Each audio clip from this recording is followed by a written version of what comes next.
Good evening, lords and ladies. This is Ming Chao Clementine Wu, your host S for the Progeny Vampire Behind the Fangs podcast. Looks like this is going to be episode number 50, and this is going to be a belated Valentine's Day special edition. I'm going to read you some bedtime stories. That's right, bedtime stories. What we have for you this evening is 8 poems submitted by 7 incredible authors with their permission, of course.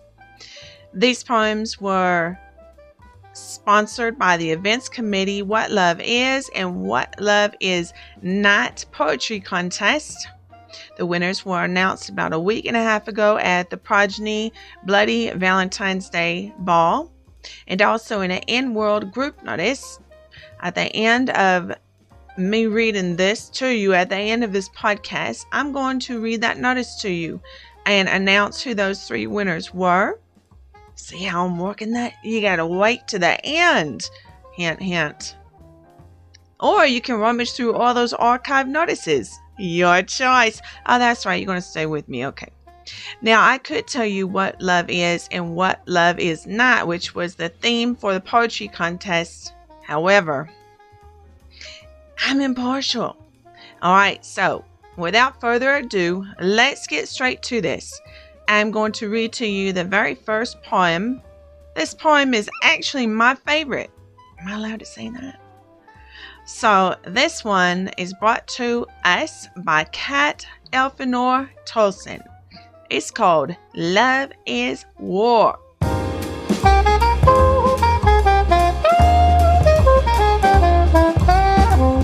What is love but a battlefield? Torn limbs, broken hearts, all laid out to be displayed. Scars that run deep, heartache that sometimes can't be healed. Yet we throw ourselves so willingly into this war, always saying this time we will win. We will stand before all at the top of that mountain, victory in our hands, only to fall. Then curse and question, why not me? We are slaves to this war. It's perfect little soldiers forever marching, climbing, praying to survive its wrath, and some do. But each heart its own battlefield, making us stronger, harder, and sometimes even bitter, staining our souls as we march, searching for the one who can fix us, clear us of our battle wounds, and sometimes forgetting that they too have fought this war and share the same scars as we do. Love is war. It leaves us broken, battered, and torn, rifles in hand, marching in this never-ending battle for love. I love this poem. It's exceptional. Thank you so much, Kat, for participating. And I just got off that battlefield. I'm out of ammo. I'm not going back.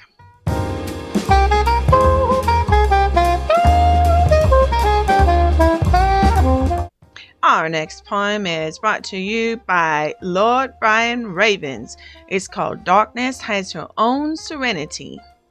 In silent whispers come the tortured songs of wounded memories, broken scars of tempted fate, worshipped in a lover's hand, lured into solitude.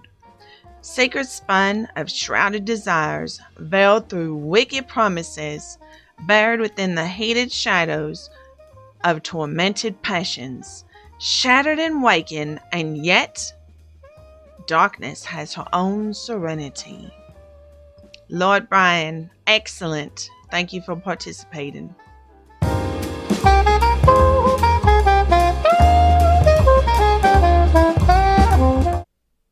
Our next poem is written by Lady Olivia Shinan. It's called Love. Love. It comes in many shapes and sizes. When you look for love, it never comes. You search and come out empty-handed or end up heartbroken. But when you stop searching, you find the one that makes you glow, the one that shines the room with their love for you, the one that completes you. Everything happens for a reason. Fate brings people together. Love brings hope to those who need it. It guides us, it cares for us, it shapes our future. fate has brought us together. Love binds us together as one. It makes us who we are in life, a new life together, filled with love, bonded by fate, truly happy in every way. Love is a wonderful thing to have. Lady Olivia, that was beautiful. And let me just tell you folks, if you find someone that makes your room glow, you better keep them. And I'm not talking about a glowworm neither.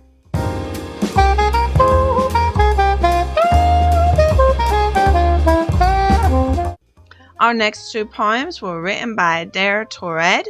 We are blessed to be able to read to you two of Adair's work. The first poem is called Like Fire. In hushed whispers, lest the truth be seen, in clandestine places where secrets are told, a faltering voice speaks from the core of his being. I love you like fire and feverish gold.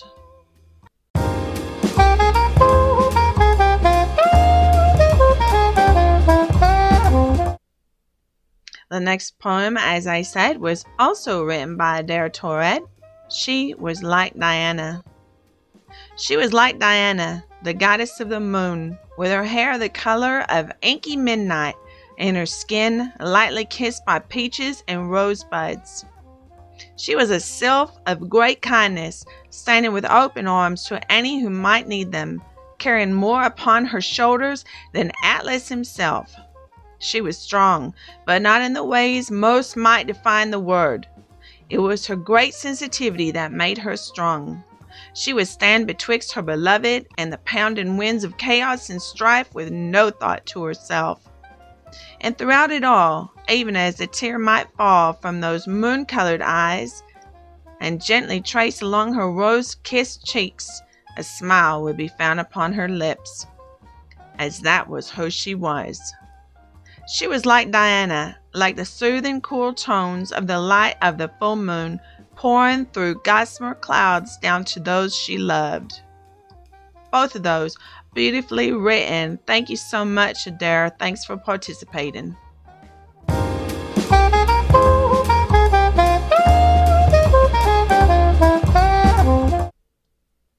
Our next poem was written by Lady Charlotte Forsaken Sorensen. It's called What Love Is and Isn't.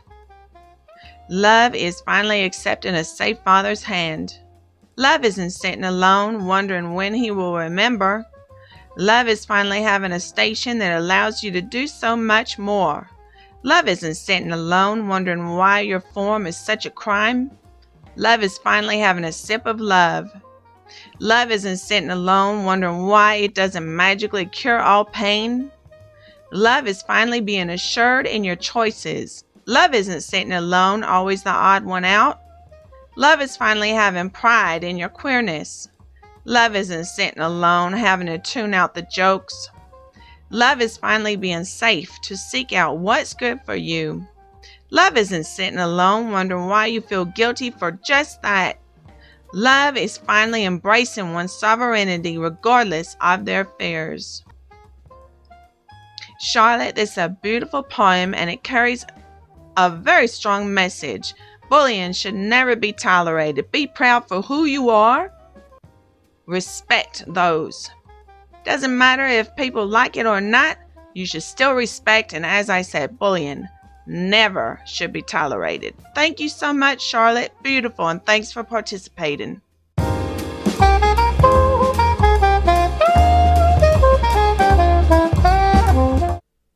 Our next poem, Carver the Sanctuary's Carver, written by Lady Lumberforthshield. I don't know where to begin. Does it start after it ends? Seeding in earth, what's its blossom of uncertainty? Love's haven above something fairly opposite, as mind's harsh lets it beat. Blindfolded, knowingly peaceful at its right, whilst knowing what's left, seeking astray to abide. Like an inevitable sting, whether bee nor wasp, forth enduring. The ability to put words together in dark's setting, quiet yet able to elaborate clear throat into sayings, from shredding towards light. Rummaging thoughts travel from one place to another, with journeys taken to halt side by sides with open doors. Beaten heart, man's maker in disguise, riddles stream parts into light as blazing torch enlightens. Paper's wood mapped in sturdy, stripped flexibly thin to lately escaped paper cuts drawing blood. Refreshed from wound inviting enablers through a thickened skin, yet never picks flaking off. If reddening what will red to pales fade, backs up a similar tone to remark remembrance. Outstanding, Lady Lumber. Beautiful. Thank you so much for participating.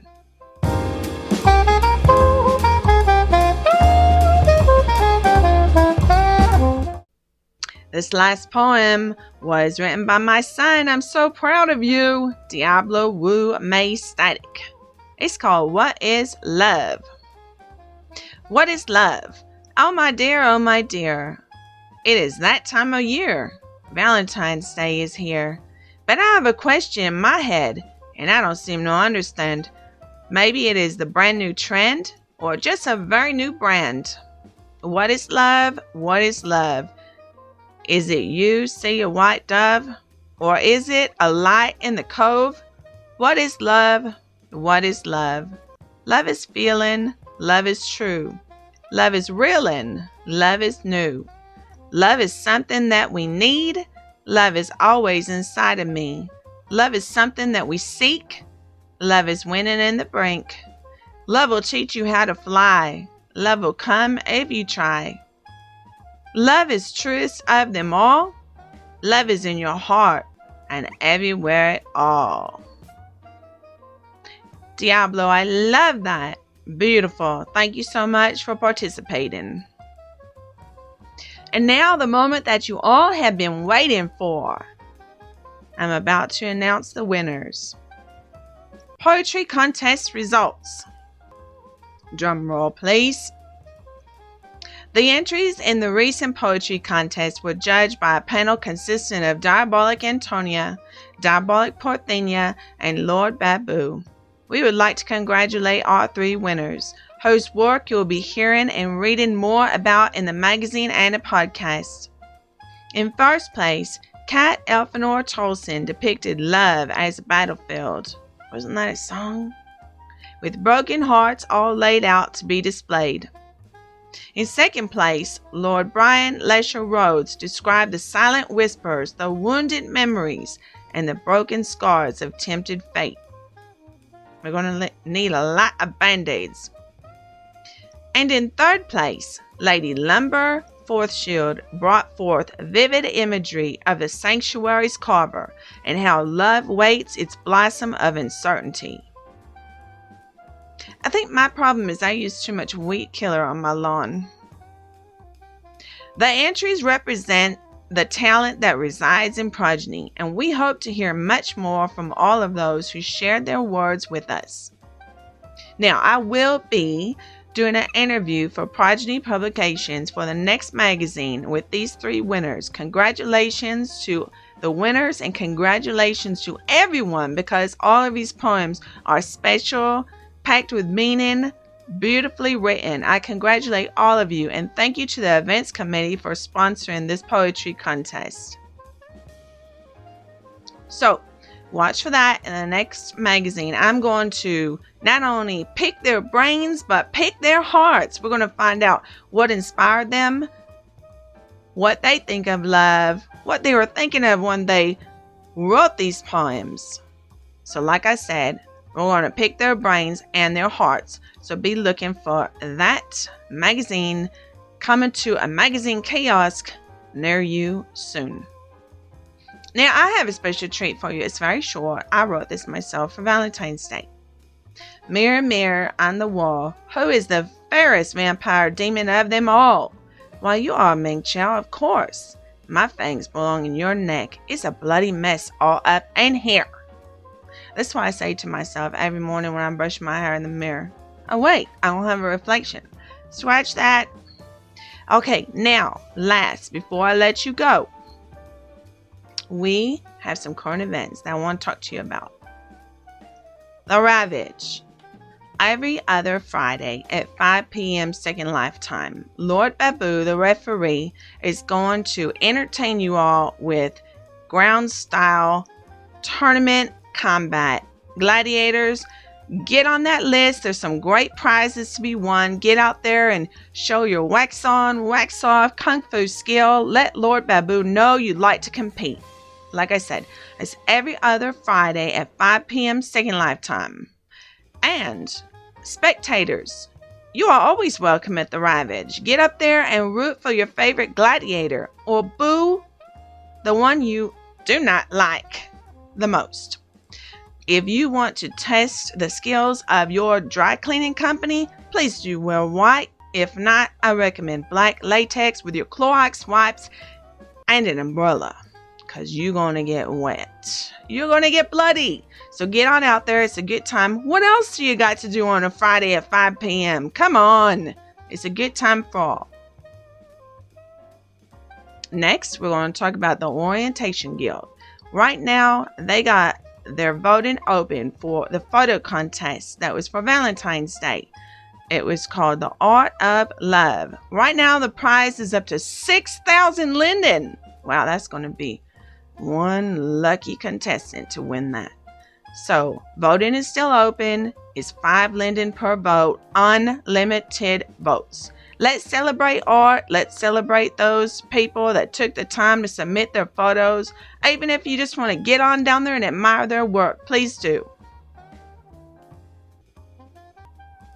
Orientation Guild classes every Wednesday at 3 p.m. Second Lifetime. We got some new, exciting classes for you all with a brand new teacher, Lady Vivi. She is excellent. The following week, we will be repeating that 3 p.m. Second Lifetime class for Euro time zone and anyone that missed the class the week before. If ever you have any suggestions, we got a note card drop box at the guild. Please do let us know if you have anything you'd like us to research, anything you'd like to learn about. We are there to serve the community. We have a Facebook page, an in-world group. You need the in-world group to access the bookcases. It's got classes. It houses the classes from the last 3 years. Hit me up, in-world, and I will get you that group if you need that.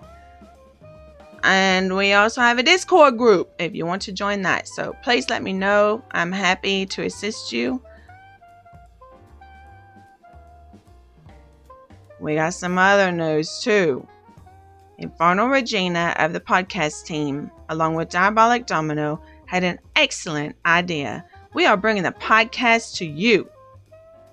If you want to see a guest interviewed on the podcast, please fill out the new note card with the Dropbox at the Scribes Guild and also the Port of Entry. It's a formatted note card that's going to ask you some questions. Even if you want us to interview you, we can do that too. So write down all the information and get it back to us, and we will make that happen for you. If Diabolic Domino approves, that is. Got to check that out with my boss. Don't forget, we got a Spanish podcast team as well. So if there's someone that is Spanish speaking that you would like to be interviewed, please also do get that to us as well. Don't forget to like and subscribe. Everything is subtitles, closed caption now to service all of your language needs. I think that about wraps it up. I see the Reaper at the door. He waiting for me because the sun's coming up.